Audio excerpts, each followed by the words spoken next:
chesed yibaneh. Yadadai, yadadai, Olam chesed yibaneh. Yadadai, yadadai, Olam chesed yibaneh. Yadadai, yadadai,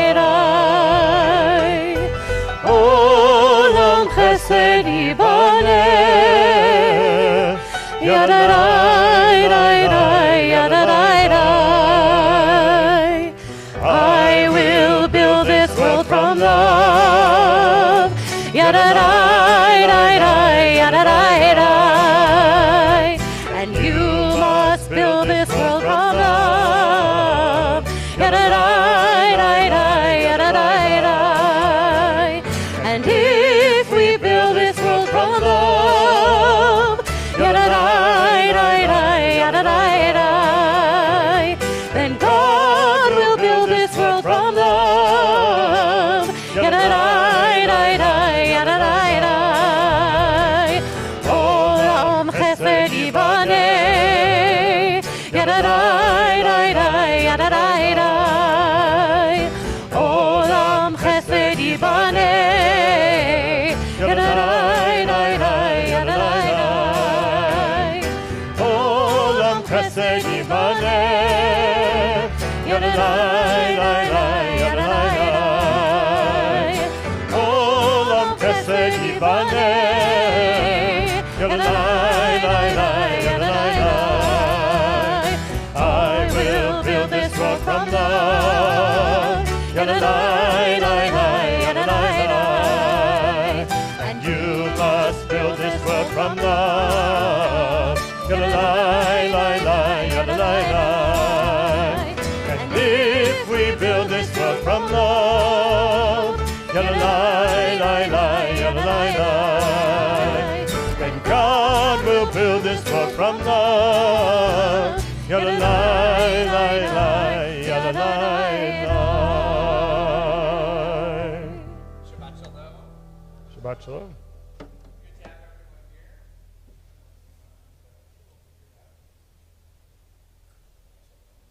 everyone here.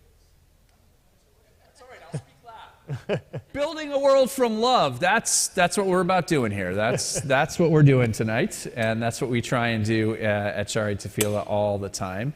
We're grateful that everybody could be with us here in person and online. Grateful that my friend Pastor Adolphus Lacey is here together with his wife Cheryl. We're blessed to have you with us and looking forward to our conversation later on. Thanks to Ella Carpati for bringing her dad, Bruce, who's a member of the board, but really Ella wanted to come to services, and she said to her dad, "Can we come to services?" Something like that. Glad that you're here. Linda is here from our team welcoming everybody. Lorelei is running Visual Tefillah, and Jamal is helping everybody online be comfortable, and Brendan is making it all sound good. Grateful to all these amazing musicians. Grateful to share the bima with Cantor Kipnis and with Emily Lesin, our cantorial intern. It's going to be a beautiful evening. You all are here. We hope that you'll sing with us and pray with us as we celebrate Shabbat together. We're going to continue with the blessing of the Shabbat candles as we welcome Shabbat with light. Baruch atah Adonai, Eloheinu melech haolam, asher kideshanu b'mitzvotav, v'tzivanu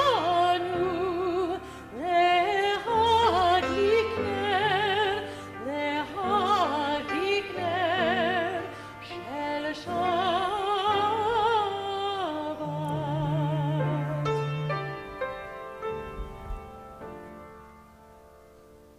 And we continue with Kiddush.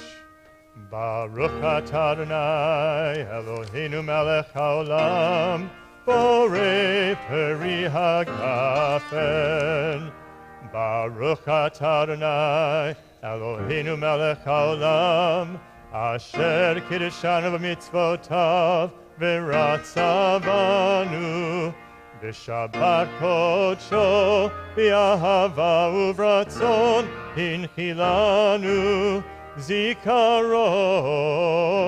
למעשה בראשית. כי הוא יום תחילה למקרא קודש, זכר ליציאת מצרים. קיוונו בחרת, אותנו קידשת מכל העמים, בשבת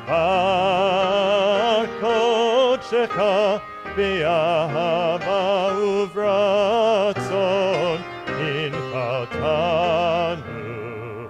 ברוך אתה אדוני מקדש השבת.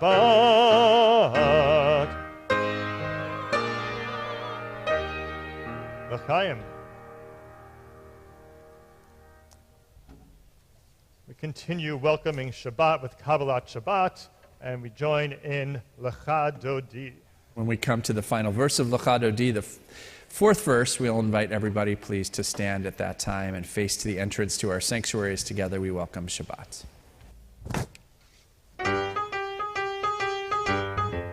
Lecha lecha dodi, likrat likrat kala, penei penei Shabbat nikabela. Lecha lecha dodi, likrat likrat kala, penei penei Shabbat nikabela. La la la la la la lecha dodi, likrat likrat kala, penei penei Shabbat nikabela. Lecha lecha dodi, likrat likrat kala, penei penei Shabbat nikabela. Shamor v'zachor v'dibor echad, Hishmi'anu el hameyukad, Adonai echad u'shemo echad, L'shem u'tiferet v'litila la la la la la la lecha dodi, likrat likrat kala, penei penei Shabbat nikabela. Lecha lecha dodi, likrat likrat kala, penei penei Shabbat nikabela. לקראת שבת לכו ונלכה, כי היא מקור הברכה, וראש מקדם לסוכה, ותעשה במחשבה תחילה לה לה לה לה. La la lecha dodi, likrat likrat kala, penei penei Shabbat nikabela. Lecha lecha dodi, likrat likrat kala, penei penei Shabbat nikabela. Hitoreri, ki ba'orech kumi uri, uri shir daberi. Kavod Adonai alaich nigla la la la la la la lecha dodi, likrat likrat kala, penei penei Shabbat nikabela. Lecha lecha dodi, likrat likrat kala, penei penei Shabbat nikabela. Boi v'shalom ateret bala, גם בשמחה ובצהלה, תוך אמוני המסגולה, בואי חלה, בואי חלה. לך לך דודי, לקראת לקראת חלה, פני פני שבת נקבלה. לך לך דודי, לקראת לקראת חלה, פני פני שבת נקבלה. לה לה לה לה לה לה לך דודי, לקראת לקראת חלה, פני פני שבת נקבלה. לך לך דודי, לקראת לקראת חלה, פני פני שבת נקבלה. We invite you to stay standing, turn to all the people around you, wish them Shabbat Shalom, introduce yourself to someone that you don't know. Shabbat Shalom, Shabbat Shalom, welcome, Shabbat Shalom.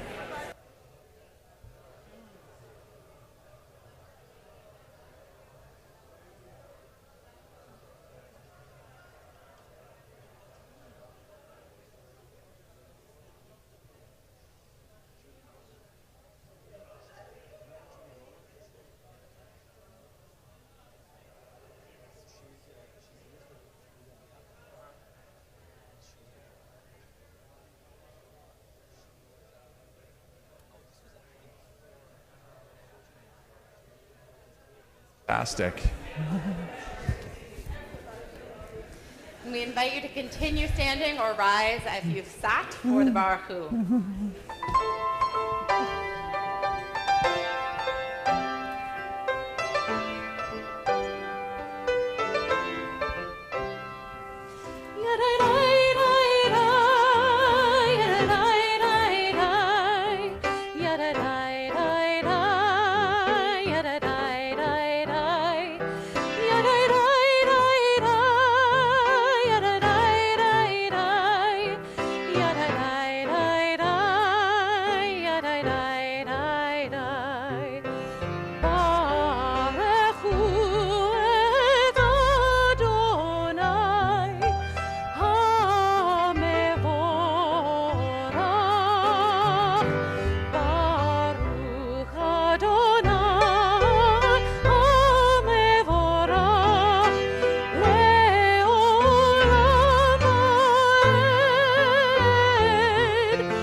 You may be seated.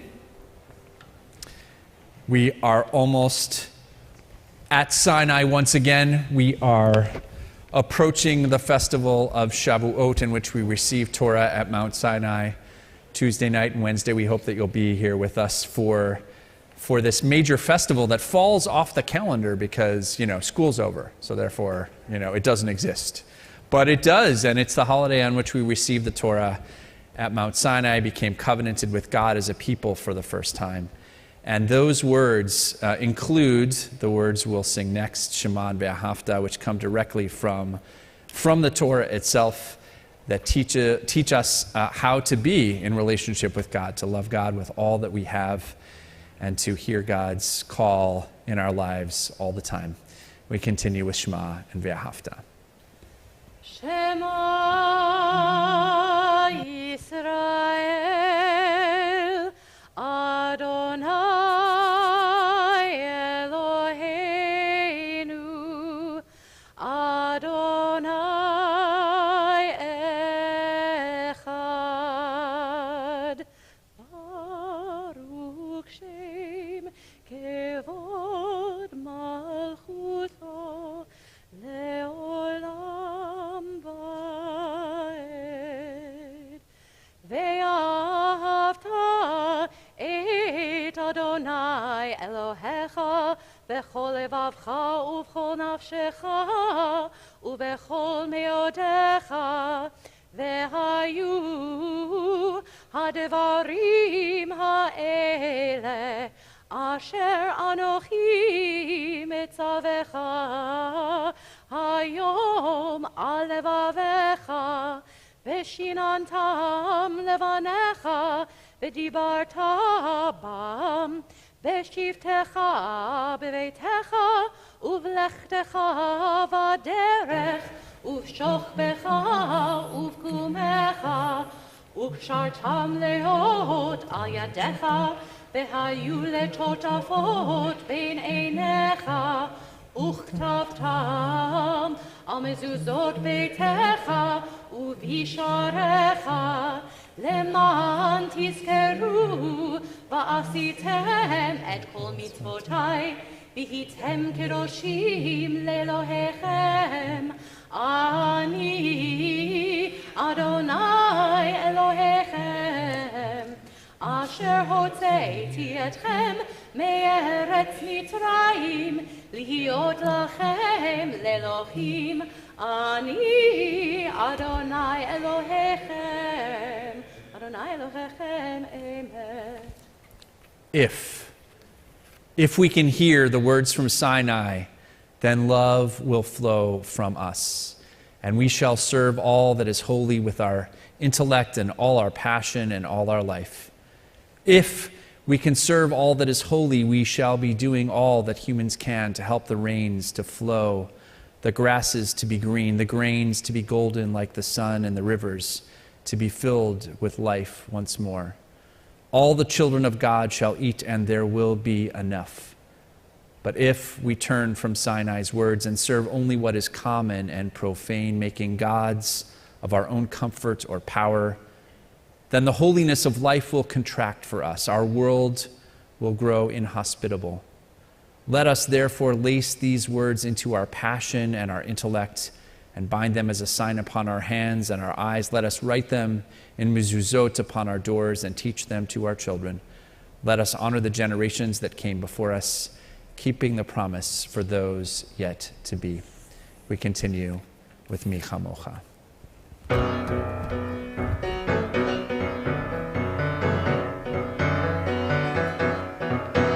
Mi kamocha pa'ilim Adonai, mi kamocha nedar b'kodesh, Torah tehilot oseh pelech, Torah tehilot oseh pelech.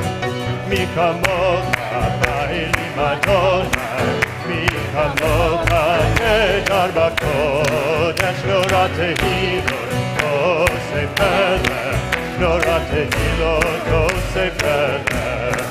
Malchutecha ra'u banecha, חוקי הים, לפני משה ומרים זאלי, אנו ויאמרו, אדוני ימלוך לעולם ועד. יאי לי לי לי, יאי לי לי לי לי לי, יאי לי לי לי, יאי לי לי לי לי. Yai la la la, yai la la la la la, yai la la la, yai la la la la. Who is like you? Who is like you? Who is like you, Adonai? Who is like you? Who is like you? Who is like you, Adonai? Mi kamocha ba'elim Adonai. Mi kamocha nedar b'kodesh, Torah tehilot oseh pelech, Torah tehilot oseh pelech. Malchutecha ra'u banecha, חוקי הים, לפני משה ומרים זאלי, אנו ויאמרו, אדוני ימלוך לעולם ועד. Yai la la la, yai la la la la la, yai la la la, yai la la la la, yai la la la, yai la la la la la, yai la la la, yai la la la la. V'nemar ki padarna et Yaakov, ugalo mihar chazak mimenu. Baruch atah Adonai, Gal Yisrael.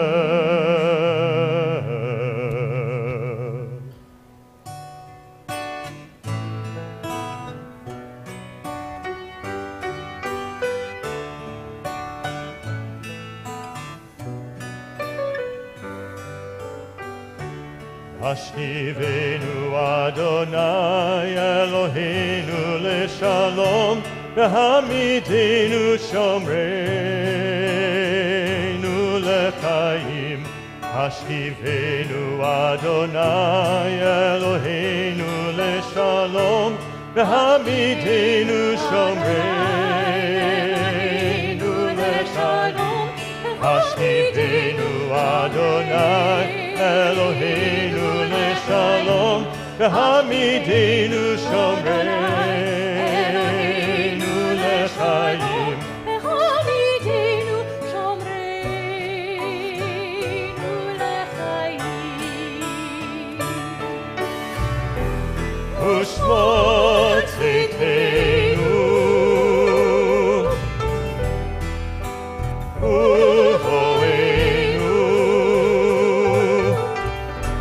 L'chaim u'shalom me'ata v'ad olam.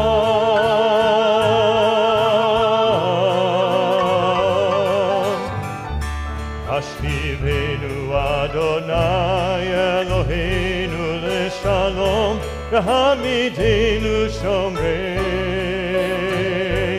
lechaim.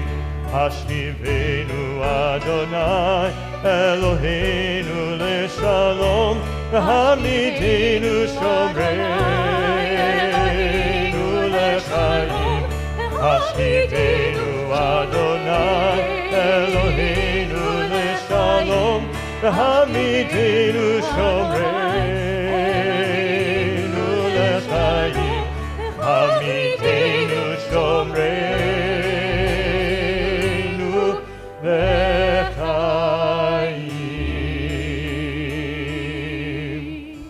Baruch atah Adonai, Haporei sukat shalom, Aleinu ve'al kol amo Yisrael,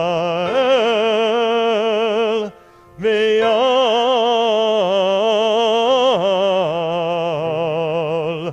Yerushalayim.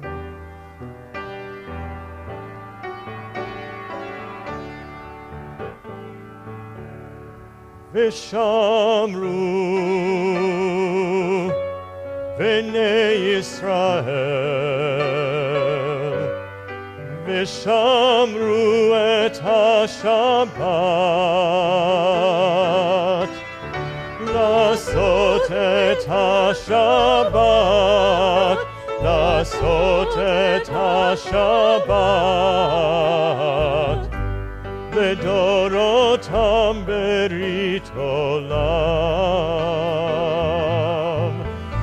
ביני ובין בני ישראל,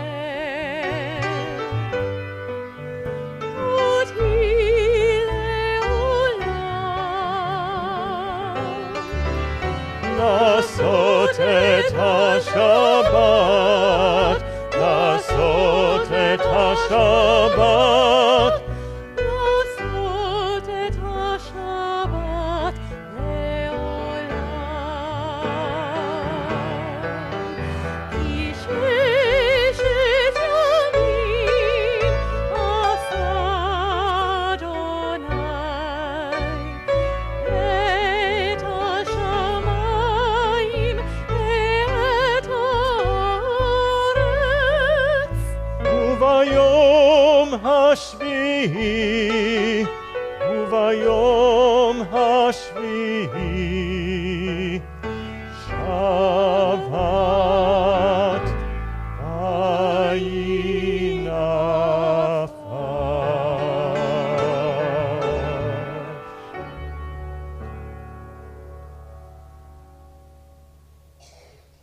I invite you to rise as we continue with the Amidah.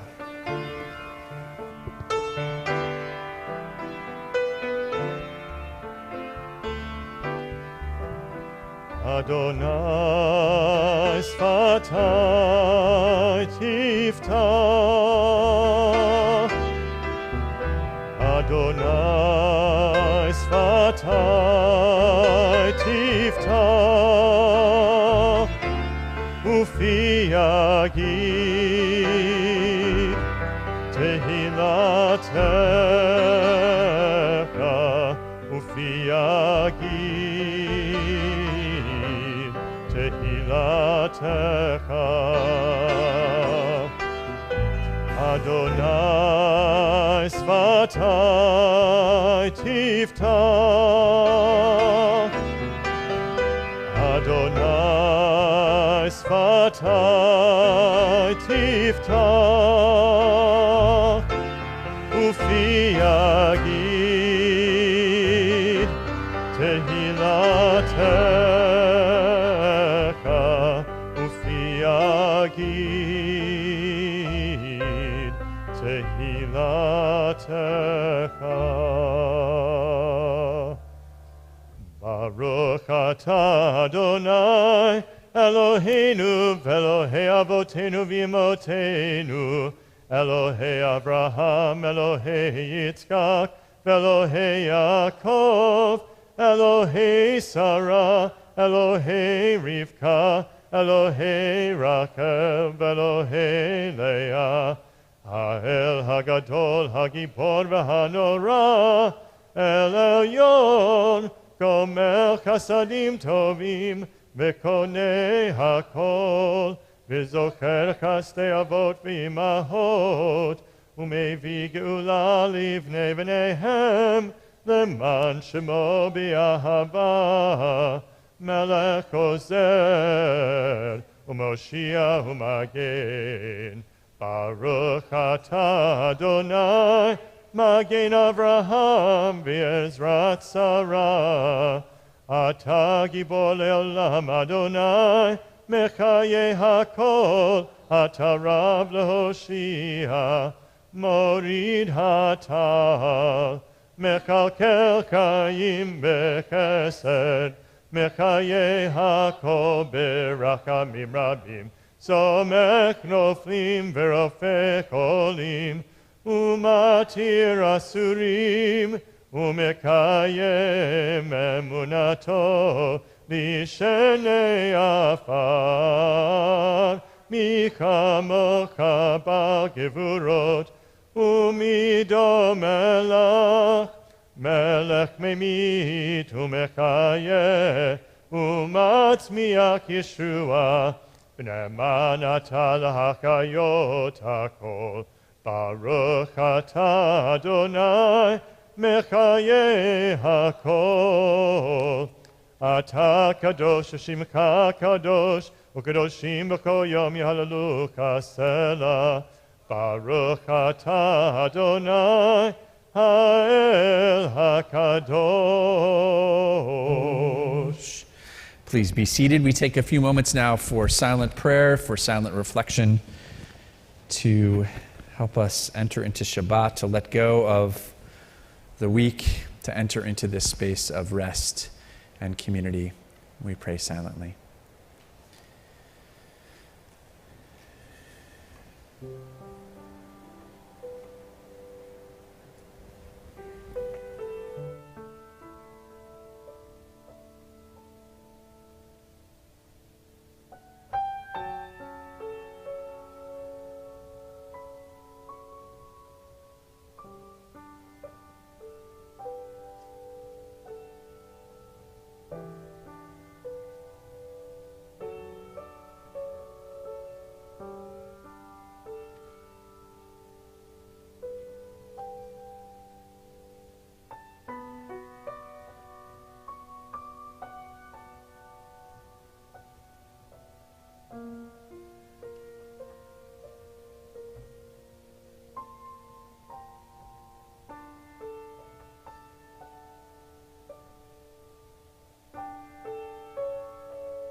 Ratzon Imre Fi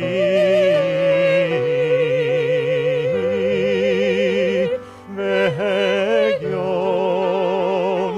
Libi Lefanecha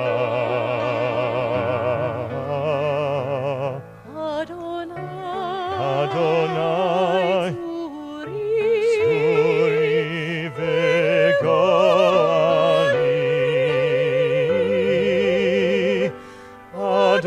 Adonai Suri Vegoali.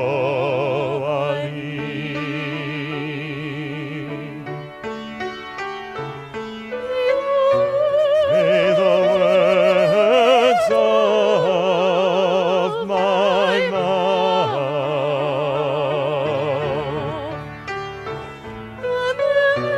and the meditations of my heart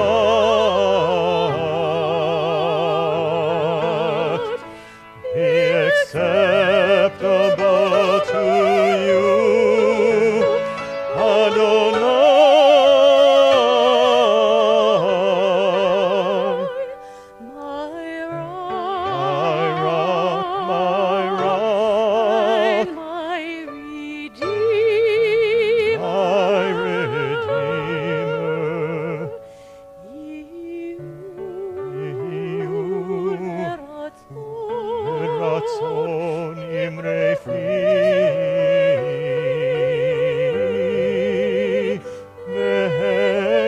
vehegion vivi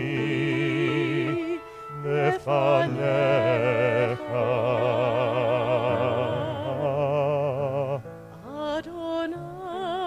Adonai Suri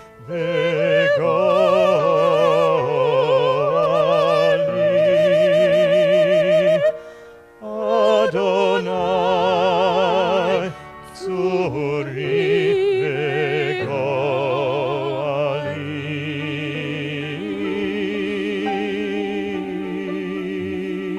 Vegoali. Thank you. Pleasure. We haven't got to sing to each other. I know, We've you sing guys together in a sound long so time. Nice good to sing together. Amazing, amazing.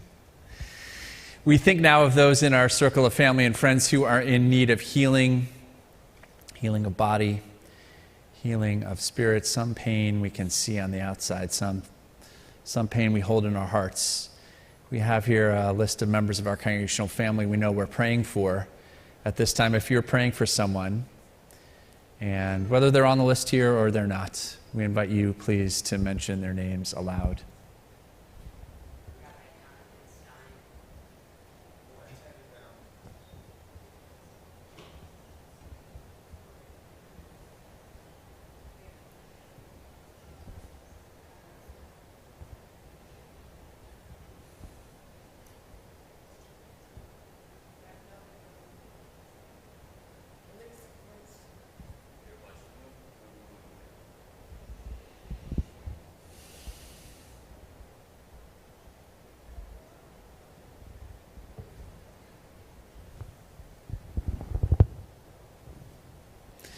We think of them all, we hold them in our hearts. For those we've mentioned aloud, for those we hold in our hearts, for those who are struggling with addiction, for those in recovery, we ask God to bless them all as we offer this healing prayer.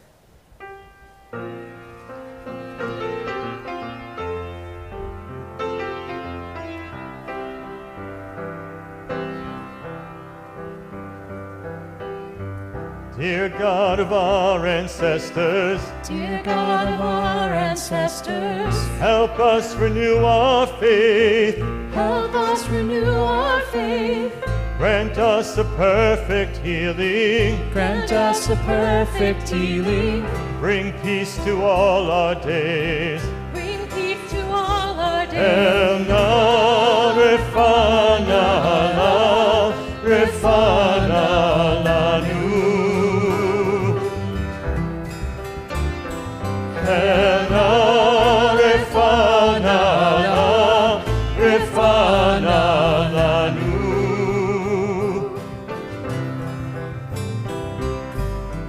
Restore our strength of body. Restore our strength of body. Help clarify our minds. Help clarify our minds. Refresh our tired spirits. Refresh our tired spirits. Rejuvenate our light. Rejuvenate our lives. Elna refana lanu.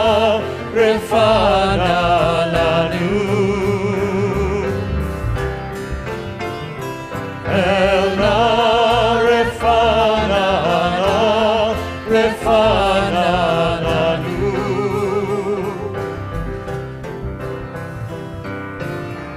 Thank you for all these blessings Thank you for all these blessings throughout our days and nights. throughout our days and nights. We celebrate the journey, We celebrate the journey, this precious gift of life. this precious gift of life. Elna refana lanu. Elna refana lanu.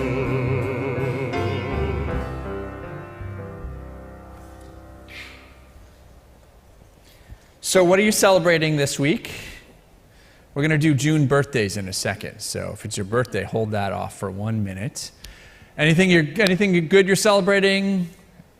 Finishing school, finishing something good? Yes? Pardon me? Wedding anniversary, what number? Sorry, I didn't mean to... Pardon me? Arba Invitation, 49. That's amazing, fantastic. You got married when you were like 6 years old or something like that. That's amazing, that's fantastic. Good, happy anniversary. Good, what else is going on? Something good? Yes, Carol? Yes, that's a doctor. That is a vet. There's a new vet in the house. Congratulations, Mazel Tov. I didn't mean to take the words out of your mouth, Carol. Is that what you're going to say? Okay, good. Excellent, Mazel Tov. And if you have a pet, I know a good vet. She's right over there. It's very good. Anything else that you're celebrating? Yes, Len. Another anniversary. Do you want to tell us what number it is?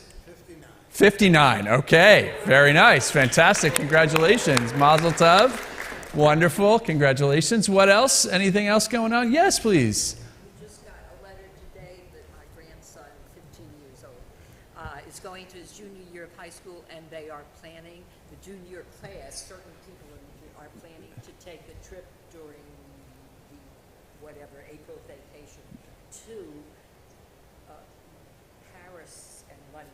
Fantastic. Your 15-year-old grandson's getting to go to Paris and London with high school class. Fantastic. That's great. And hope that's amazing. Yes, Michelle. Jackson finished his first year of nursery school. Hey, my friend. It's awesome. The best attendance in the history of Shari Tefillah Jackson since his birth, and now he finished his first year of nursery school. How does that happen? I don't know. Amazing. Congratulations, Jackson. What else? Anything else? Yes, please. Teddy is graduating and you're free birds. That's fantastic. Congratulations. You look like you might cry a little bit first. All the feels. Well, congratulations on all the feels. Yes. Did I see another hand? Yes, please. A breakup anniversary. Okay, you're very happy about it? Well, congratulations. That's also celebration. Thank you for sharing that, and welcome. We're glad you're here. Yes, please. Well, it's July 1, but we're not going to be here. Okay. July 1, so Yes. It's going to be our 40th anniversary. 40th anniversary, July I 1st. was smart enough Smart enough what? to say yes. To say yes. Okay, good. He was smart enough too. That's very good. 40 years. Amazing. Congratulations. Anybody celebrating their birthday in June? Raise your hand. Stand up. Stand up. Okay? If you're celebrating your birthday in June. Yes. When's your birthday, my friend? June 15th. June 15th. And Carol, yes. The 29th and the 27th and the 4th, the 13th, the 12th and 16th. Anybody else? Wait, stay standing. We have a gift for you while we sing Happy Birthday. We're glad that you could celebrate your birthdays with us, and we hope that you have many more happy birthdays and that you celebrate them all with Shari Tefillah. So this is for you. And so we sing, Cantor. Happy birthday. Happy birthday. Yom Huledet Sameach. Yom Huledet Sameach. Happy birthday. Yom Happy birthday. Huledet Sameach. Happy birthday.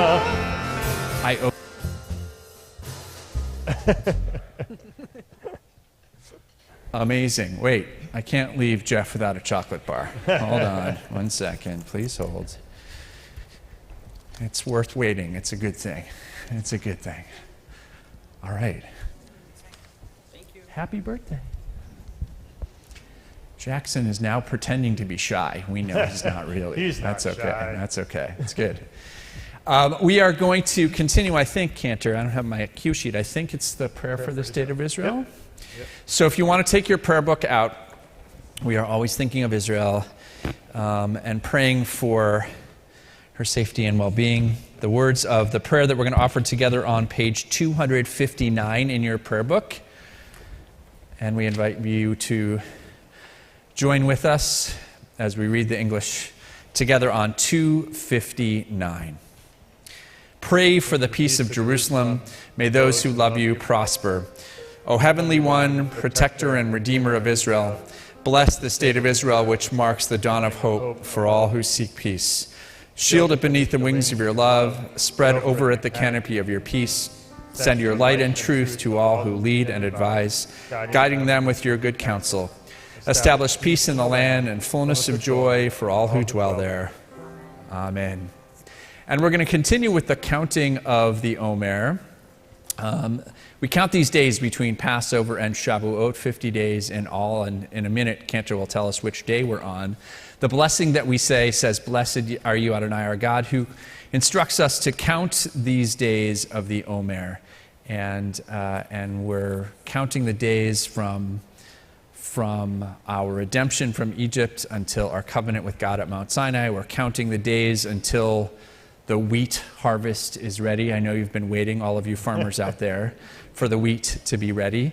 And it's a time of self-actualization, to be thinking about where we are and where we want to go. So we're going to invite you all to join us as we count the Omer.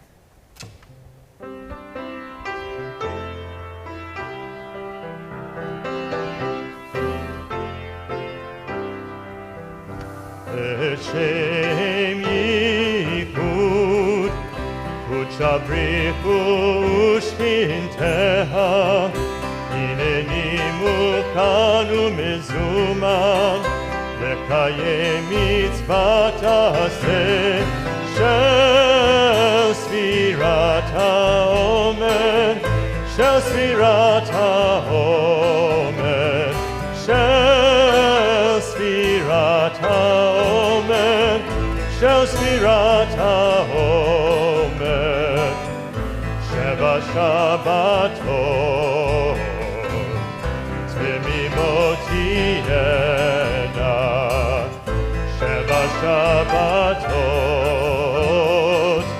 tmimot tihena, Baruch atah Adonai, Eloheinu melech haolam, asher kitshanu, v'mitzvotav v'tzivanu, al sfirat ha'omer, al sfirat ha'omer, al sfirat ha'omer, al sfirat ha'omer, sheva Shabbatot, tmimot tihena, sheva Shabbatot, tmimot tihena, yai la la la la la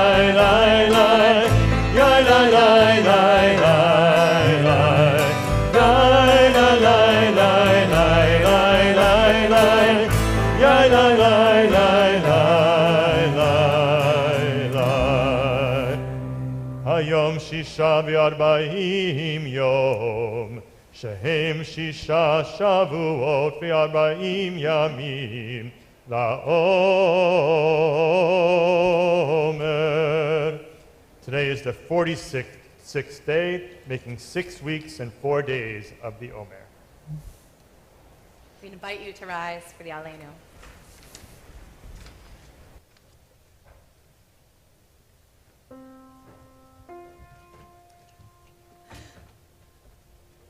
Aleinu shabeach ladon hakol, lateit gedula leotzer breshit, shelo asanu kegoyei ha'aratzot, velo samanu kimishpachot ha'adama, shelo sam chelkeinu kahem, vegor aleinu kechol hamonam, va'anachnu korim, umishtachavim umodim, lifnei melech malchei hamlachim, HaKadosh Baruch Hu.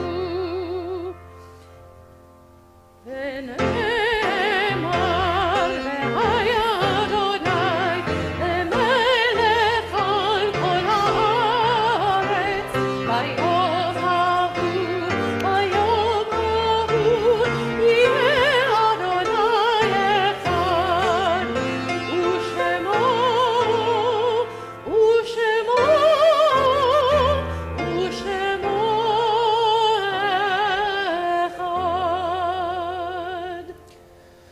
Our thoughts turn to those who have departed this earth, our own friends and loved ones, those whom our neighbors have lost, those of every race and nation whose lives have been a blessing to humanity.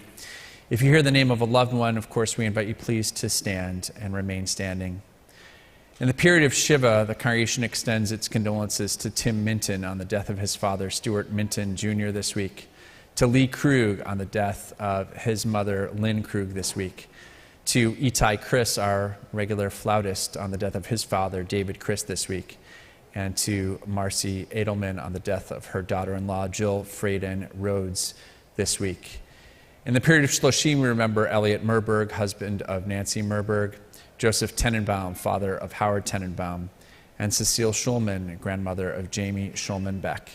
And these, whose yahrzeits, the anniversaries of their deaths are marked at this time: Susanna Alkali, Trudy Averbush, Doreen Leslie Rosenfarb Blatt, Louis Bragman, Belle Oring Brownstein, Miriam Crystal, Freda Danziger, Ruth Flashner, Lenore Kalmus Flory, Minnie M. Frank, Louis Freirish, Arthur Freed, Harry Ginsberg, Hyman Goodman, Milton Gordon, Faye Grubman, Margaret Haber, Alan Saul Hirsch, Mortimer Hockman, Nathan Hurwitz, Gustav E. Igel, Haskell Jacobs, Shirley Jaffe, Florence Jace, Haiti Joseph, Sidney Kalkstein, Beth Danziger Keys, Rose Kaufman, Esther Curzon, Lena Lefkowitz, David Lieb, Henry S. Lyon,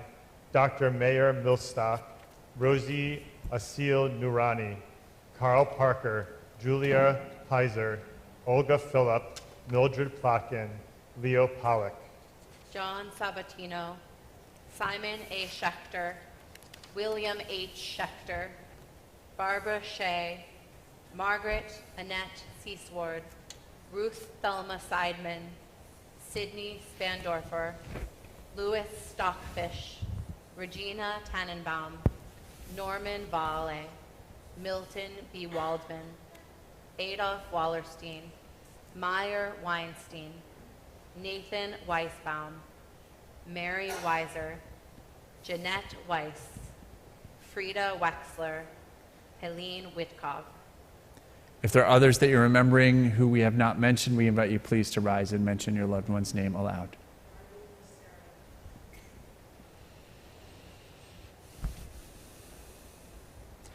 Zichronam livracha, may all of their memories live as an enduring blessing. We remember as well those who have no one left to say Kaddish for them. In that spirit, we rise together as a community for Kaddish. Yitgadal, Yitkadash, Shemei Rabbah, Ba'alma divra chirute v'amlich malchute, B'chayechon v'yomechon v'chaye dechol Beit Yisrael, Ba'gala v'zman kariv v'imru Amen. Yehei Shmei Rabbah Mevarach le'alam u'lalmei almaya, Yitbarach v'yishtabach v'yitpa'ar v'yitromam v'yitnaseh, v'yitadar v'yitaleh v'yitalal Shemei Kudsha B'richu, Le'ela min kol birchata v'shirata, Tushbachata v'nechemata, Damiran be'alma v'imru, Amen. Yehei shlama rabba min shmaya v'chayim aleinu ve'al kol Yisrael v'imru, Amen. Oseh shalom b'mromav, hu ya'aseh shalom aleinu ve'al kol Yisrael ve'al kol yoshvei tevel v'imru, Amen. Please be seated.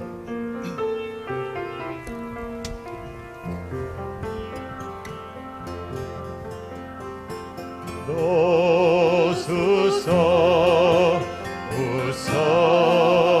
in tears will reap in joy, will reap in joy. Those who sow in tears will reap in joy, will reap in joy. Those who sow in tears will reap in joy, will reap in joy. Those who sow in tears will reap in joy, will reap in joy. Those who sow in tears will reap in joy, will reap in joy. Those who sow in tears will reap in joy, will reap in joy. Those who sow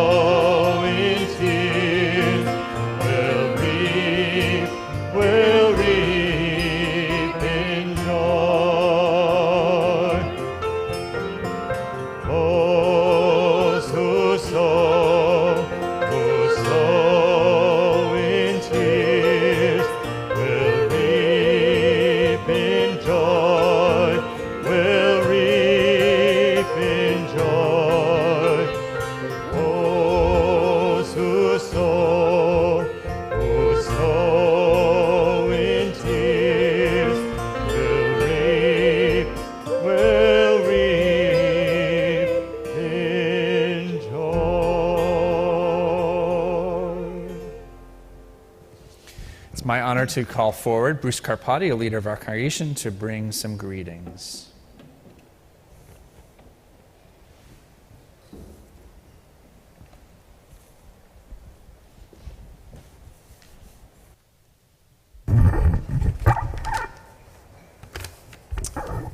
Thank you, Rabbi. Shabbat Shalom. First off, wanted to welcome Reverend Lacey. Looking forward to your discussion with the Rabbi tonight. Just wanted to mention a few items that are happening. First off, June is Pride Month, when we celebrate the history and contributions of the LGBTQ plus community. And so tomorrow we'll have a special Shabbat Torah study with Ari Mosbacher, son of the rabbi, at noon. So join Ari, who will bring commentaries from the queer community to our study of the weekly Torah portion. So all are welcome. And that next Friday at 6:15 p.m. is a Pride Shabbat with Rabbi Ariel Tovlev. And so please join us in person and online for a wonderful Pride celebration as we learn from the special guest rabbi about gender beyond the binary in Judaism. And then next Thursday at 7 p.m. Is another event, Torah and Animation Chat. And so join animator and teacher Hanan Harkol for our monthly Torah and Animation Chat. So all of this is on the Shari Tefillah website, and there's lots of other events as well. So Shabbat Shalom. So, thank you. Lots going on in the congregation. Let's see, I put a couple notes here. Did I forget? I mean, Bruce kind of covered it. Erev Shabbat is Tuesday evening, as I mentioned, at 6:15. We'll have services, and then 7 awesome teachers are going to try and convince you which of the 10 commandments is the most important one. The difference is I actually know, but I'm going to let my colleagues think that they can make a contribution, but we'll see. We'll see how it really goes. And so we invite you to celebrate with us on Shavuot, Tuesday evenings, and then Wednesday morning, the morning of Shavuot, there is a Yizkor-only service that's just on Zoom at 7:45 a.m., and then you can join Cantor and I for a festival service with Yizkor. Is Emily going to be there too? No, just the two of us. Okay. Festival service with Yizkor. That's going to be in person and also online. And religious school enrollment is open. So if you know anyone who is ready to enroll religious school, please make sure that they know that they can join now. I am so grateful that Dr. Reverend Adolphus Lacey is with us this evening. I'm going to share a few words of introduction and then invite him to join us here on the Bima. His resume is long and illustrious, and I invite you to check it all out. A few highlights. He's the 11th pastor of Bethany Baptist Church of Brooklyn. He's a native of Kansas City, and he is a huge Chiefs fan, if you want to talk to him about that. These are the important things. He holds a BA from Ottawa University, a Master of Divinity degree from Union Theological Seminary, and Doctor of Philosophy degree from Northwestern University. He served congregations in Mount Vernon and Peekskill before leading Bethany Baptist Church. Dr. Lacey is a pastor, theologian, activist. He serves as spiritual advisor to the New York Justice League and is a member of East Brooklyn Congregations, the sister community organization to our network, Manhattan Together. Believing in the importance of gender-inclusive ministries, Dr. Lacey ordained the first female minister in the long, storied history of Bethany Baptist Church. In addition to his work as an intergenerational pastor, professor at Marist College, and community leader, Dr. Lacey counts among his most cherished blessings his role as husband of Cheryl Matthews Lacey, who's also here tonight, welcome, and father of Cameron, Alexandra, and Adolphus Matthew, and it says here in his bio, 2 of the world's most extraordinary children. So I'm sure that's true. Please join me in welcoming Dr. Lacey to Shari Tefillah.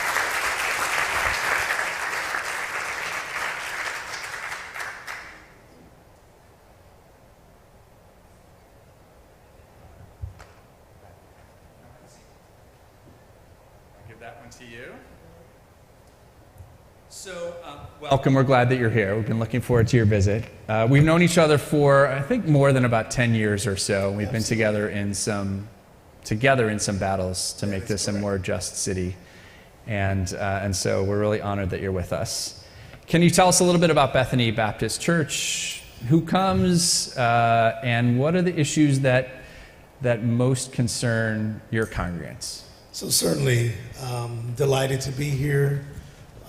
Shabbat Shalom to each one of you. Shabbat Shalom. And I'm just pleasure to be here with Rabbi Joel. He's been a friend throughout the years. And when we talked about this, trying to be able to come, I said, I'm certainly delighted to be here. I did not stand when he said, is anybody mourning in that? But he knew that my mother had recently passed. Because we would have been here earlier had not he wanted to give me space, certainly for my time. And that's what we certainly appreciate. But to answer his question, is that Bethany is a history-making church in central Brooklyn, primarily African American, and we are Christian, and so therefore we are of the Protestant faith, and we seek to be involved with partnership on the level of social justice. And that's what connected us to your congregation. I mean, we can do things such as communion and do things for healthiness, but what we found most important is our heritage is looking out for people that are on the margins, people that have been left out, people that have been counted out, and we love to seek to do that. And since I've been there, I had to lead our congregation into what we call in our Metro IEF training, running an action on ourselves to know how we can be better. And then once we're better, then we can partner better. And that's what we seek to do, is to find out not just who's marginalized in our communities, but who's marginalized in our fellowship. Who's being left out? What voices are not being used? How can we elevate those voices? How can we empower those voices? And that's what led us. That's basically one of the things that I seek to do. My ministry is a ministry of inclusion.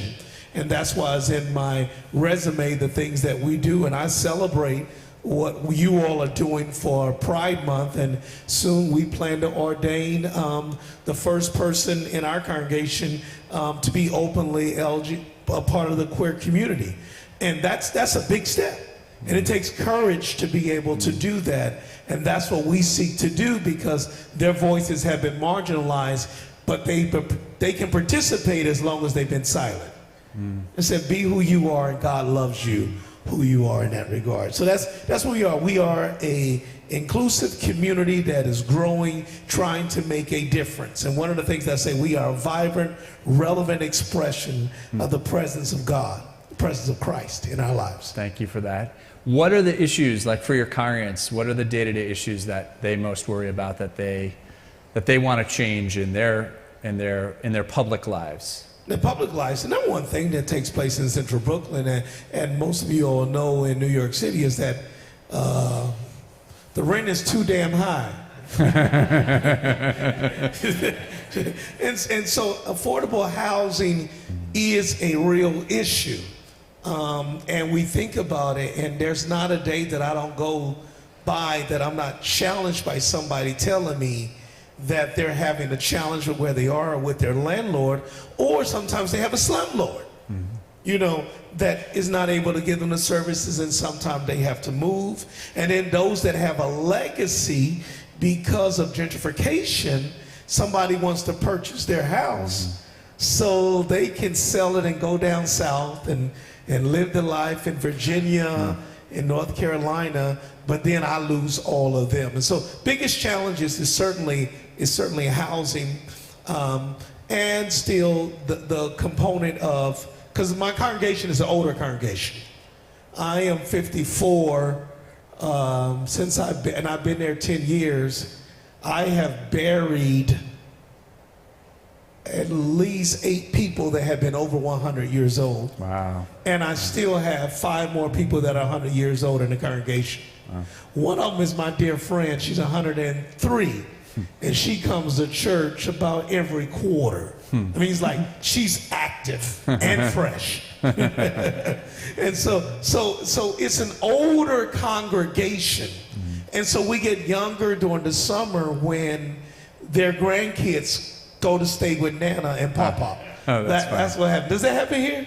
A little bit. No, little Yeah. bit? Okay, yeah. So that's what we end up doing. But since we are older, it primarily just focuses on how to do with the aspect of transition of wealth, legacy, and sadly, there is elder abuse in the community that begins to take place as elders are on their way out, and sometimes in-laws and sometimes their own kids kind of want mom to move or dad to move so that they can sell the brownstone and do that. And they trust me. So I've been involved with legal battles with their descendants, trying to protect this person, this member of my congregation who told me that. So we fight with those particular type of issues. And then for the younger people, you know, we're still concerned about how the migrant crises affect the distribution of resources in Central Brooklyn, because sometimes my community feels like it's being left out. And you focus it on everybody else, but not necessarily us. And so in that regard, we try to do that. But number one, and that's how I was able to meet with you as we work, number one thing, if you ain't got a house, Right. if you ain't got a home, you don't, Right. you don't have nothing. Right.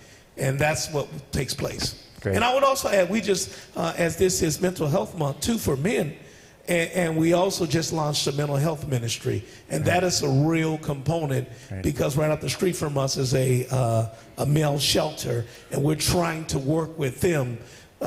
Sadly, we work, as a whole, New York City works with some parts of it, but the successful programs do what's called wraparound services. To give somebody an apartment and they still got a mental challenge, it doesn't change anything. Or give somebody medication and they on the street, it doesn't change anything. And so what we've been fighting for with Metro IF and Bethany ourselves, and with you all, our partners with Manhattan Together, with Carol, we've been trying to find out, the police don't need to be dealing with mental issues. They're not qualified to deal with that. And we've been fighting to be able to deal with that. But one of the things that I always love to do at my church, I treat my church like a microcosm. What happens outside the church also happens in the church. So what abuse, what mental issues, what challenges are taking place in the church? And if I can learn to address them internally, I'm empowered to address them externally. That's great. Fantastic. As we get into our conversation about Israel and Gaza, I want to name something. I wonder if you'd agree. I know that I try and remember that for my part, I can't speak for all Jews, not in the world, not in this city. They'll remind you I don't always speak for them. So as we talk, I'm not going to purport to speak for all Jews. You are a leading minister in this city. You're on speed dial for political and religious leaders, and your church is a mandatory stop for the most important leaders and thinkers in this country. But is it fair to say that we shouldn't assume that you speak for all black people? Is that fair? Can we do that? All black people, well, most black people, including my church, will tell you no. Okay, fair enough. So I just want to name that. That's his opinion. Fair enough, right, exactly. They should. Your congregation should meet my congregation. They should. Good. In fact, when I start a worship service, they say the words that are expressed by the pastor does not reflect necessarily. They're very clear about that. That's fair enough. So you'll speak from your own perspective, and I'll Yes. speak from mine. So I want to ask you how you experienced watching Hamas's attack on October 7th, and I'm curious what the conversation around your kitchen table and in your church is now about the war in Israel and Gaza. It's interesting that you had said that. I know, I know many of you all would know where you were. I know where I was. I was at the House of Justice That's from the National Action Network, where Reverend Al Sharpton was having a birthday rally. And Jonathan Greenblatt was there to recognize him. Of the ADL. Yep, of the Anti-Defamation League. Bruce, you were, yeah, right, great, excellent. Yeah, so he was right there, right in front of me, you know, and he just got the notice. And so it was just shocking. It was very shocking to be there, and then because he was there and he educated us on what had just happened. And so I went first. I was early on in the program because I wasn't, he treats me like a bigwig, you know. So I was like an opening act, you know. So I went up and I recognized the Reverend and talked about that. And other people came, but then when Jonathan came, his phone had buzzed. And he saw that and he was devastated. And then he explained to us. And my heart broke, but I still could not fully understand until you start seeing the pain, but you hear that there has been an attack. And so we reacted, we paused, and we prayed. And then from there, that was on a Saturday, that was on the Sabbath. And then we went on Sunday morning, I went to my congregation, and we lifted it up. And we prayed for Israel. We prayed for the hostages. We prayed for those that have lost life. We prayed for those that are here. And what I did is, in my teaching and what I seek to do, nothing is never isolated, not even grace. It is all connected, but also so is trauma. So I brought up the tree of life. And then tied it also into Mother AME Zion to begin to talk about what happens when a world is fueled by hate. And nobody wins when there's aspect of hate. And so therefore we're praying for healing, but also praying for a methodical response. Honestly, I already knew beforehand. I said, oh my God, they're going to bring the hell on them. That's what I thought. And I told my people that. And it was my desire and my prayer to operate with a scalpel instead of a hammer. But nonetheless, to be able to hold the grief and anger of what happened, but also what else happens. And who else is hurt in this process. To see this. And we ended up engaging in a conversation. It's like, why do people want to kill somebody because of who they are? Because of what they believe, because of how they look, or because of who they love. That's what I ultimately do. I don't keep things separate. I put them all. Again, we kill people because of who they believe. We kill people because of who they love, and we kill people because of what they look like. And once you try to show that, sometimes each one of us fall in one of those categories, and then it allows you to have empathy and sympathy for the other person who is not like you. And that's the point, because sometimes somebody says, what I got to concern myself for with Gaza? Well, or with Israel. What do I concern about? Well, Hamas ain't did nothing to me. Well, it ain't that Hamas hasn't done anything to you. The point is somebody else has done something to you or to your family. And how do you connect those stories to be able to see the pain? And as a believer, all of that is anti-God. Because God is restorative. God is about healing. God is about growing. God is not about destroying. And that's what that's not our understanding of God. And I clearly want to be able to say that. And yeah, so it was difficult. We mourned with you. I did not call Joel directly. He spoke to me, but one of my friends at the Temple Israel of Northern Westchester, Jennifer Jake, she's one of my very close friends. We exchanged pulpits, and then from the Hebrew congregation, First Hebrew Congregation, Lee Paskin, I was able to, I called my friends. And that's the wonderful thing to do, is that if you have a relationship Who are you relating with to check on them to see how are you feeling, to check on them? And that's what I sought to do in that regard. And they talked to me, and then I went to Shabbat to be able to be with my friend Jennifer in that regard. And the place was packed, and she lifted me up. But I said, I didn't want to say anything. I just wanted to be here with you all. All I can do is extend my condolences to those of you who were attacked or had personal family there, or even now could feel threatened in light of that attack. And so that's what we try to do, is that the attack is real, is not perceived. Thank you for that. I want to touch on one of the last things you were sort of maybe alluding to, and that's the anti-Semitism piece. Yeah. My whole career, I have preached love and support for the state of Israel, and also loving critique when critique is necessary. You and I both do that in our own country, right? Right. We advocate change for the things that we see that are wrong. At the same time, there's been a truly hateful rise in anti-Semitism that has been elided, that has been in the guise of critique of Israel, has been a huge rise in anti-Semitism.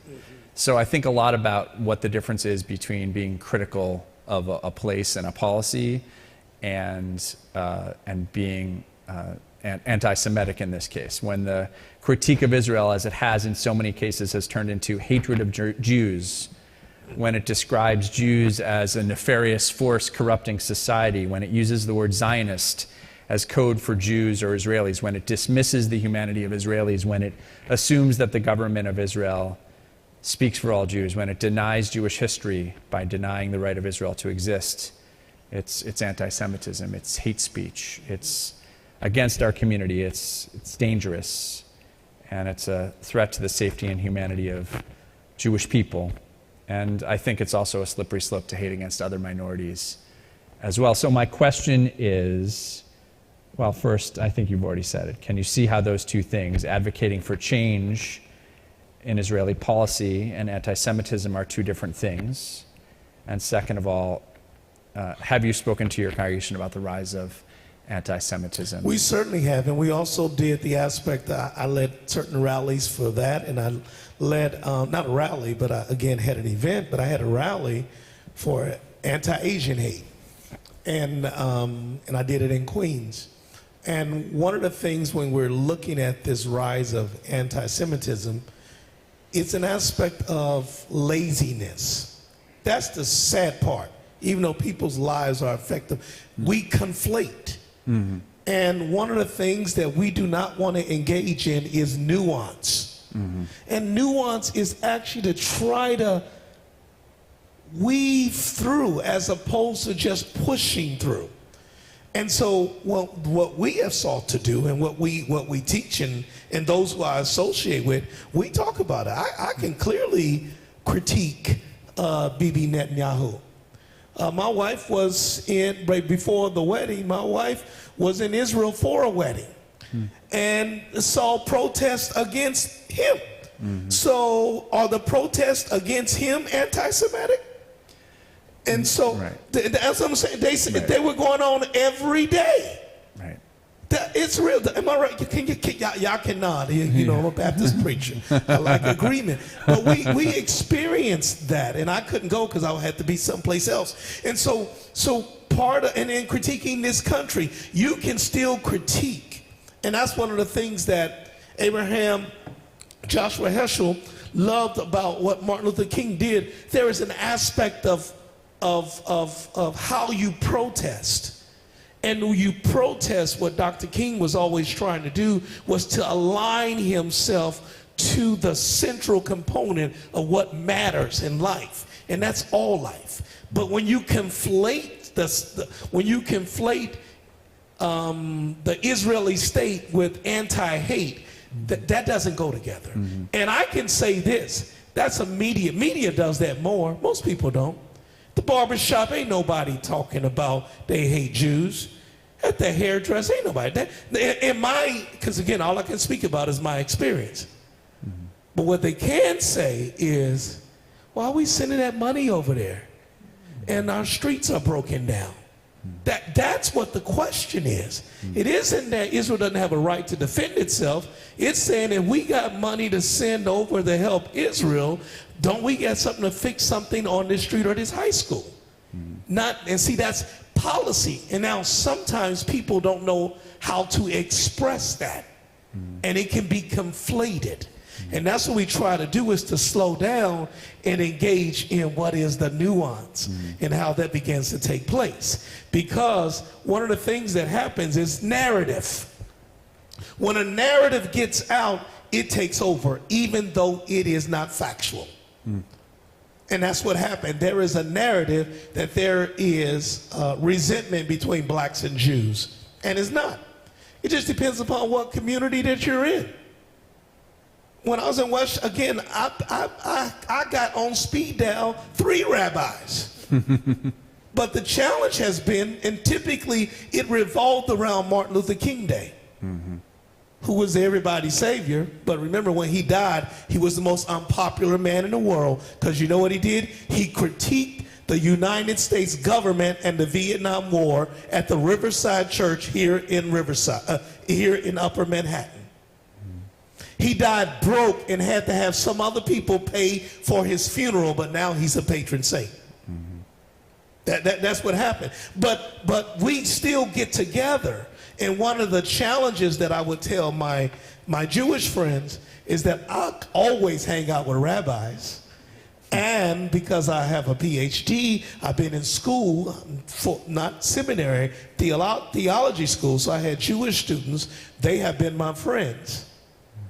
But outside of rabbis and outside of school, we don't connect. Don't run into each other. I don't know whether somebody is Jewish or not. But everybody knows that I'm black.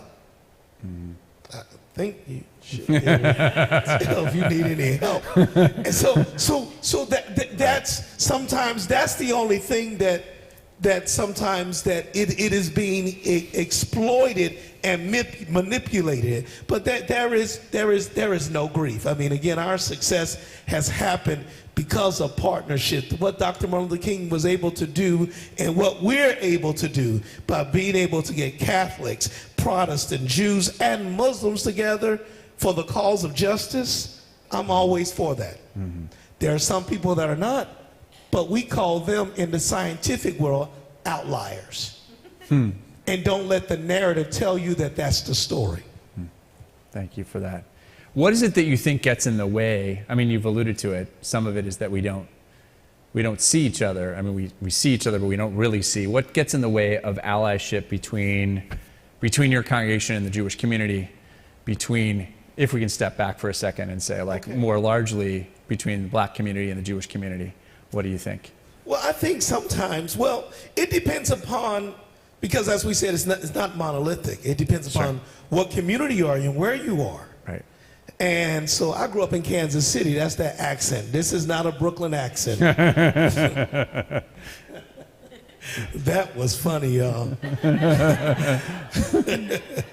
and so Pastor Brawley was here years ago, and he had to teach them to say amen when he made a good point. So I've tried to get them ready for your visit, but here we are. You try. Yeah, it's okay to say amen. Or you can just wave your hand. You don't want to take a lap around the church, around the temple. You can.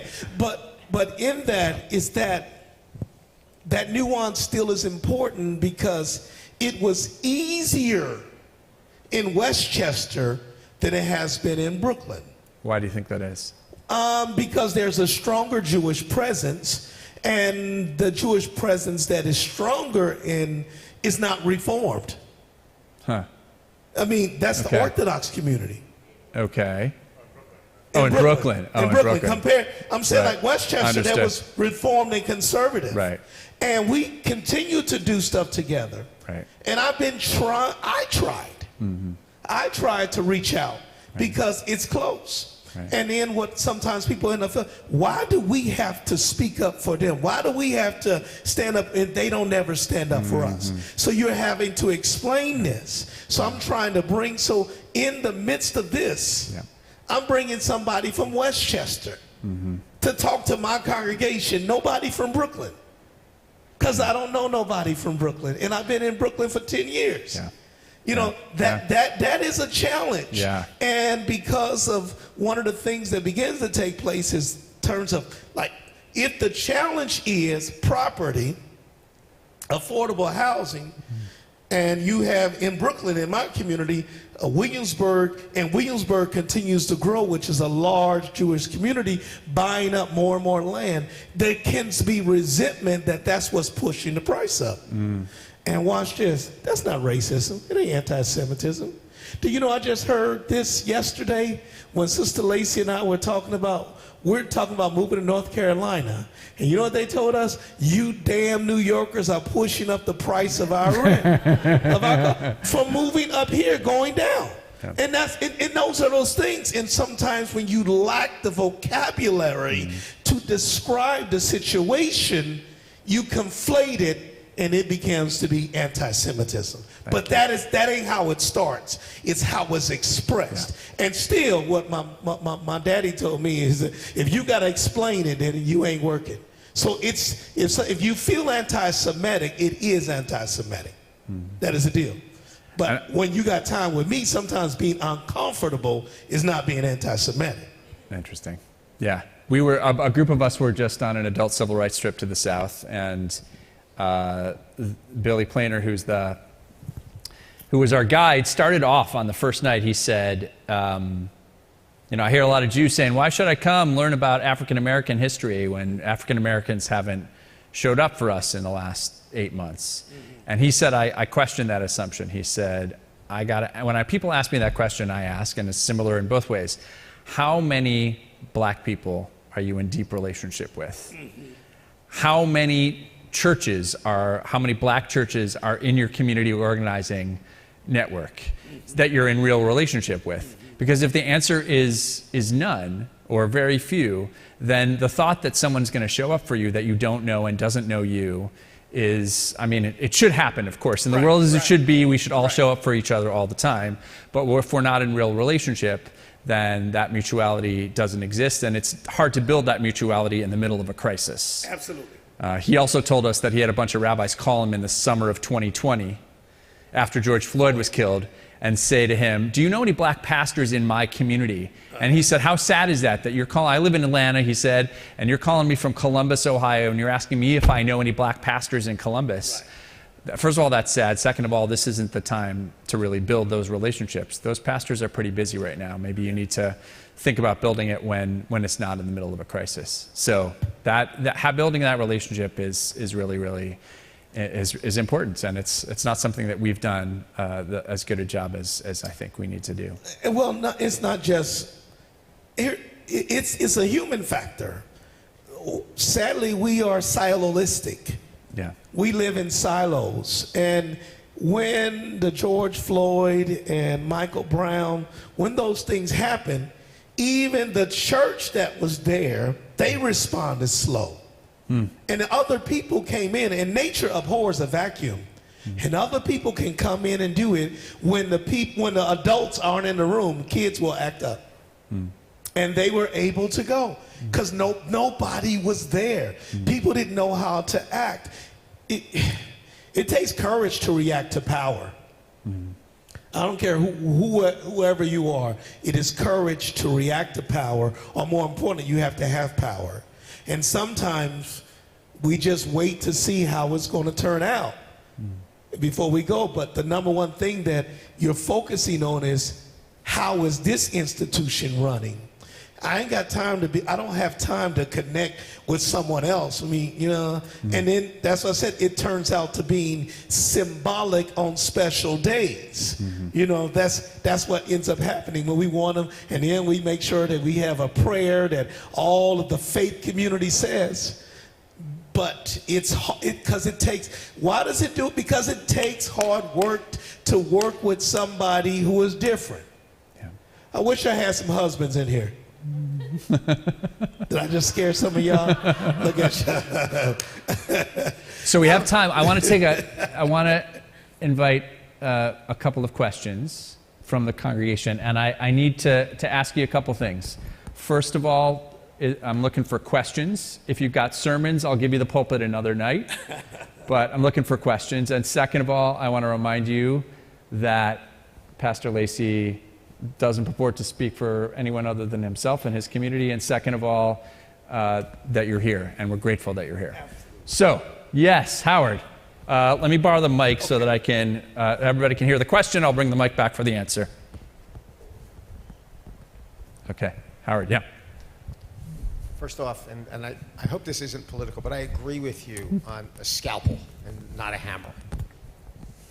But it's difficult to fight if you're fighting against someone that has their bombs in schools and hospitals, and they're firing at you. That's the issue, and I don't know the answer to it. No, I totally agree with you, and that's the problem. And that's why that is done, so that it makes it. But those lives matter too, even though somebody is exploiting them. And that's one of our challenges, to try to figure out how to be able to do that. It is not good. And for us, when you look at our American history as American, and again, as you said this, I'm proud to be an American. The reason why I'm proud to be American, because I traveled all across the world, and I was born here. And I love being an American. But a sad history of America was Nagasaki and Hiroshima. It did end the war, but it killed a whole lot of innocent people. And that's the point to understand. You can't back away from that price. And that's the problem why you don't want to go to war, because innocent people die. And that's the challenge that we have when we try to restrain. But you might have to go, and this might have to happen. But it's a tough situation to be able to say that. And I understand that. And we have a right, and that's what we wrestle with what's called, Thomas Aquinas would talk about just war. We would wrestle with, yes, Thomas Aquinas, is it Thomas? I forgot which ones. But one of the church fathers talked about that. And we wrestle with that. When is it appropriate to take a life? And once you're willing to do that, you can go forward. Tell you this, and this got me, and I'm going to be personal. My mom passed, and I left. And she passed when I got home, and I hated that I wasn't there. Because we made a decision to have a DNR. And I wasn't there to see her die. That's the deal. See, sometimes we can make decisions and not see the price and the cost of it. And that's what, as a pastor, I'm called to remind us of the price of life, of what that means. Because if we can just keep saying Hamas, no, that little baby wasn't for Hamas.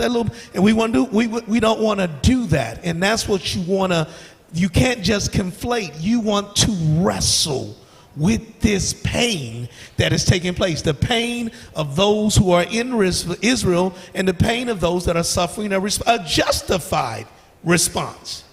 But it still is costing others in that same time. And that's what I try to do, is to wrestle with that, as opposed, it ain't like I'm not picking sides. I mean, there are wars, and sadly, most wars in the world are started over religion, and more importantly, over borders.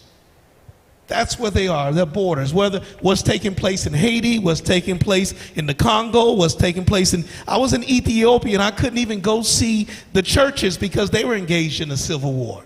This ain't the only war. We still got Ukraine and Russia over there. And so that's the point. And the sad point, the saddest point of this whole argument is how we engage with our international entities. It's easy to condemn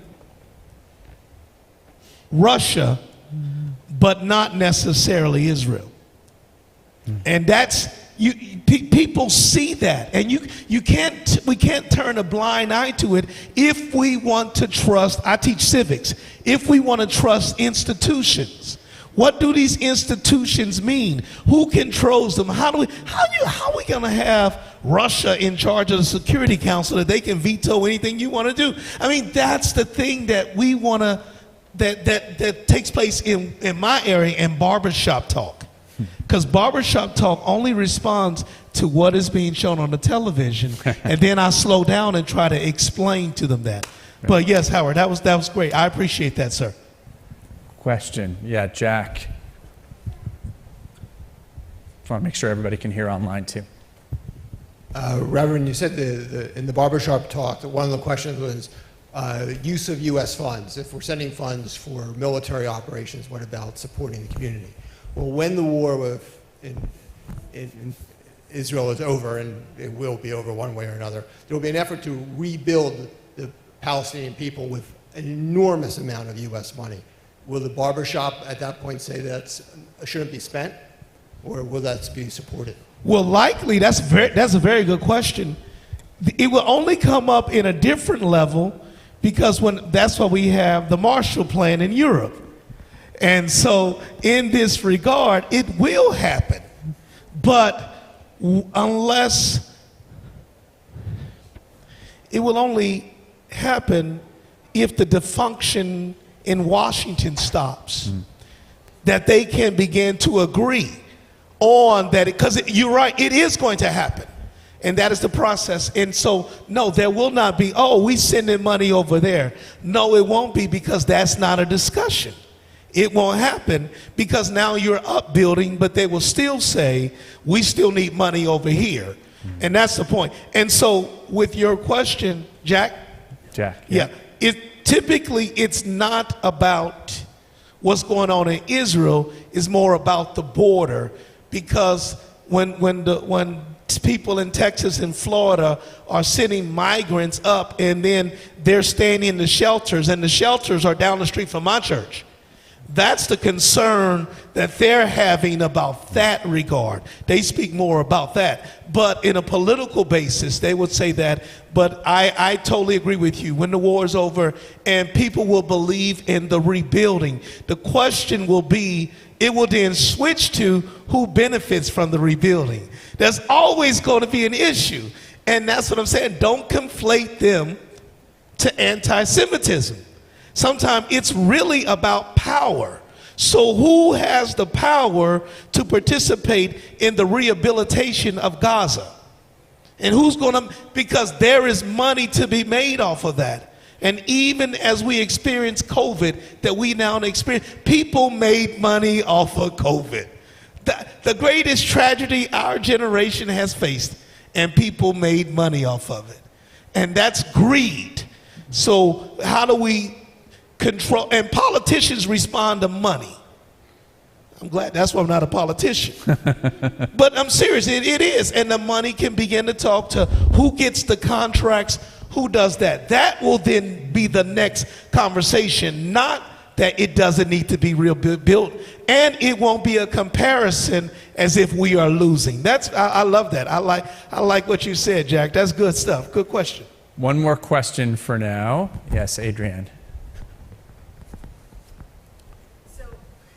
Is in the conversation about trying to understand what's really the impetus behind this mad growth in anti-Semitism, there's this narrative that's come to be there's almost this conventional wisdom that there's this oppressor narrative. And with that conversation, there seems to always be a conversation also about DEI. And do you have a sense that in America that Black people are being blamed for the growth in anti-Semitism? It's another sort of scapegoat mechanism? Was it Adrian? That's a beautiful question. And yes, I do believe so. Are Black people being blamed for the rise of anti-Semitism? Yeah. And I don't know what this congregation's politics is. If Donald Trump gets reelected, Black people will be blamed for that. Facts. Because that's the narrative that is going on. Whether you vote for Biden or Trump, it makes no difference. I'm talking about what Adrian had pointed out, narratives. And the narrative is that he is suffering from black people. Trump's going to grow up black people, blank, blank, blank. Black men are frustrated, blank, blank, blank. And so if this happens, it gets blamed. And so now we keep, some people, then there's some intellectuals that can talk about the Bakke decision. Is it Bakke? Bakke decision? When, yeah, Bakke decision when you know, in California. But ain't nobody at the barbershop know nothing about a Bakke decision. It's a lie. I still got to research that myself. It is not. Sometimes it is laziness, being able to articulate an argument, and then somebody grabs that and they run with it. And that's the danger for all of us. It's not to say that there is not a rise in anti-Semitism. And again, in my space where I was, there was a cross burning in my community for members of my church. Members of my church, a cross burning in 2007. 2007, there was a cross burning, and I live in Westchester. And they burned a cross. And then maybe 3 weeks or 3 months later, then there was an attack on a swastika. I mean, there was a swastika that was placed on a Jewish camp, Jewish property. And so we created a Cortland Task Force on Diversity. We were first.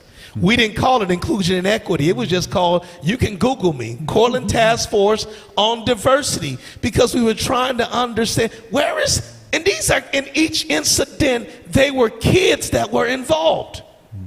Where are these kids getting this hate from? That's the issue. They ain't learning it in school, and now we got an aspect of erasure. Erasure is taking place because I'm glad y'all took the trip. Because the 50 of you all took the trip, because somebody's trying to say that Jim Crow was okay, and he looks like me. And he said that black families did better under Jim Crow. See, that kind of stuff right there, it don't help. It creates a mess, and it's trying to divide us. That's how the powerful always stay in power, because of dividing those. And one of our mottos is organized people defeat organized money. And so that's our intent. I do believe that black folk are scapegoating. And Adrian, as you said that, I sense it. At my house, when I'm going to parties, ain't nobody talking about Jews are going to replace us. Ain't nobody talking about kill the Jews. I have never heard anything like that in my life. And my Rolodex is big. I go a whole lot of people.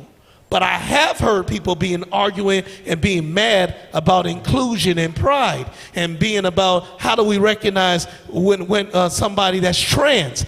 That's the conversation that they're talking about, or a migrant that they believe that is taking somebody's job and getting driver's license. In my community, and my community is big, they are not attacking Jews or even Israel. What they have attacked is why we got money for that and not for this. Understood. And sometimes they might conflate it with language, but never any nasty language as I have heard used regarding the pride community. And that's what I try to work with them and teach them. That's inappropriate. You don't talk like that around me. And that's the way we do it. We fix it at the table. You don't talk that way around me. You don't diss that way around me. And when I told the rabbi here, our thing has been, at my church, our dichotomy has been men and women. It's been old and young, givers and non-givers, and what you call heterosexual and non-heterosexual. And trying to get those communities to recognize the worth and value of all of us together, as opposed to blaming someone else. And then learning how language matters as we seek to communicate from an aspect of God, an aspect of community, an aspect of wholeness. What is that? Reapers, Olam? Olam. The song we sang at the beginning. Okay, see that? Tell me. Yes. So that's what we want to repair these breaches. Yeah. And we got to find out where those breaches are. And sometimes it's easy to see the first one, but sometimes there are others that we are unwilling to see. And here's the tension and nuance. 2 and 3 things can be true. Yes. There is a rise in anti-Semitism, and some of them are black, and some of them are politicians, and some of them are, but at the same time, then you got people like at my synagogue, we brought Pastor Lacey coming in and talking to us, and we gonna go to his church. You know, it's different. And that's what we want to begin to see. What is our narrative? And our narrative is not a national narrative, it's a local narrative. Yeah. We have a lot to learn from each other. Thank you for being here. Thank you for sharing their story. Thank you for engaging in this conversation. And we'd love to see you at Bethany sometime. So, you are certainly welcome at Bethany, and not just the rabbi, but each one of you are welcome to come to Bethany at any time. Hey, we certainly welcome you in this place, but thank you all. And let me just say this as I take my seat, is that I know a little bit of Hebrew, but not a lot. But what I do know is I know a little bit of music, but not a lot. But feeling the joy of the music here. And one of the questions he was gonna ask me was, do I have a word of encouragement for you? And it's from Lamentations chapter 3. Yet this I recall, because of God's faithfulness, we are here. So again, God is faithful. You are here because you are a worshiping community, and you believe in God. And God will not abandon you nor leave you. And that's what inspires me every morning. And may it inspire you as you all continue to go in. Thank you for having me. thank you. Thank you so much. Thank you very much. And we're going to conclude with one more song because Pastor loves to sing, so we got to do that. You got a word about this song, Cantor, why you chose this song? So this song is all about how we need to embrace each other. We need to take each other's hands and learn about each other and move forward together.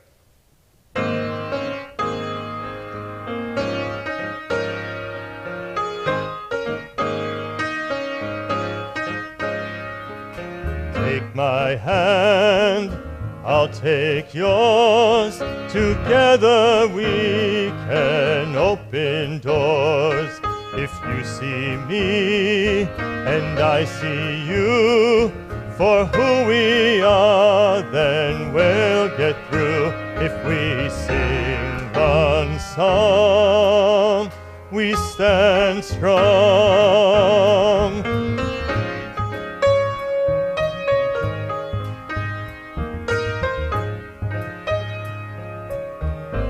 Feel alone and you're confused. You witness hatred and abuse.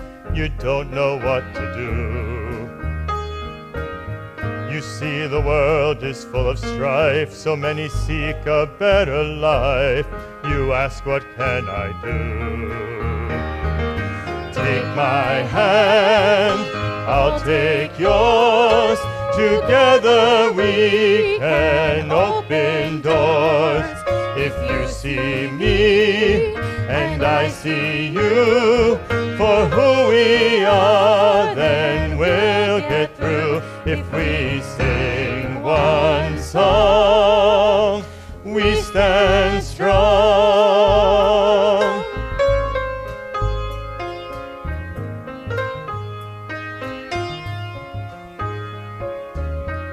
No more hatred, no more war. We will rise up one day more. We know what to do. We will love, not fight our way. That's our promise for today. This is what we'll do. Take my hand, I'll take yours. Together we can open doors. If you see me and I see you, for who we are, then we'll get through. If we sing one song, we stand strong.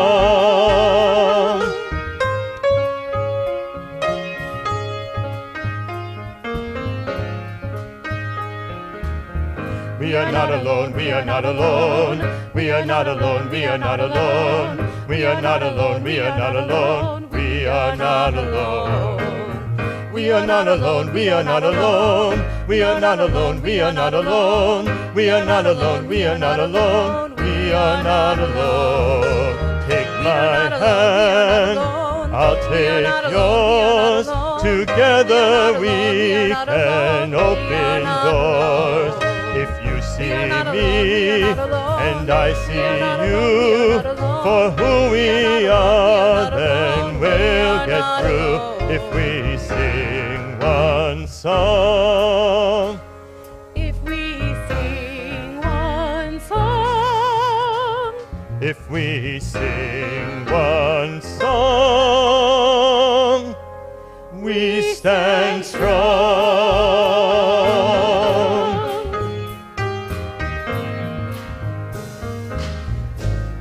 We are not alone. Thank you all for being here. Shabbat Shalom. The Oneg is out in the foyer tonight, I believe. So definitely say hello to someone that you know, and thanks for being here. Shabbat Shalom.